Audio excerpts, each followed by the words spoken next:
নমস্কার সবাইকে, আশা করি সবাই ভালো আছেন। চলে আসলাম নতুন আর একটি ভিডিও নিয়ে, চিকেন ঝাল বিরিয়ানি।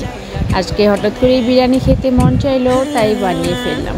প্রথমে আমি তেল দিয়ে দিলাম আর কিছুটা ঘি দিয়ে দিলাম, তেজপাতা, এলাচ, দারচিনি, শুকনা মরিচ, লং, গোলমরিচ সম্বার দিলাম।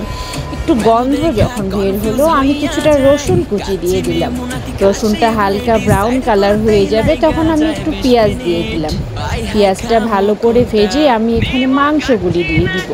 মাংসগুলি কেটে আমি ভালো করে ধুয়ে পানি ঝরিয়ে রেখেছিলাম, কিছুক্ষণের জন্য ঢাকনা দিয়েছিলাম।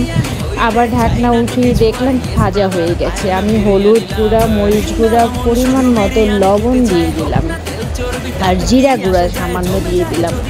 আর কিছুটা নেড়ে চেড়ে মশলা যেটা ব্লেন্ডার করে রেখেছিলাম, পেঁয়াজ, রসুন, আদা, সেটা দিয়ে দিলাম আর সামান্য দুধ দিয়ে দিলাম। মশলাটা আমি আগে ফ্রিজ থেকে বের করতে ভুলে গিয়েছিলাম, তাই দেরি হয়ে গেছে। তখন সময় আধ ঘন্টা আমি চুলার আঁচটা লো হিটে রেখেছিলাম।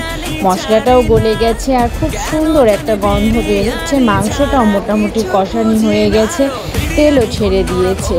আমি সামান্য একটু সরষের তেল দিয়ে দিলাম, কারণ বিরিয়ানিতে সরষের তেল দিলে গন্ধ খুব ভালো আসে। আমি কিছুটা মাংস এখান থেকে সরিয়ে নিলাম আর পোলাওয়ের চালটা দিয়ে দিলাম। পোলাওয়ের চালটা আমি আগে থেকে ধুয়ে পানি ঝরিয়ে রেখেছিলাম আর কেটলিতে গরম জল করে নিলাম। ভালো করে নেড়ে চেড়ে আমি পরিমাণ মতো জল দিয়ে দিলাম। চালটা একটু ভেজে নিলাম আর ঢাকনা দিয়ে ঢেকে দিলাম। যখন ফুটে উঠলো তখন আমি ঢাকনা তুলে আবার নেড়ে চেড়ে পোলাওটা সাইড করে রেখে দিলাম।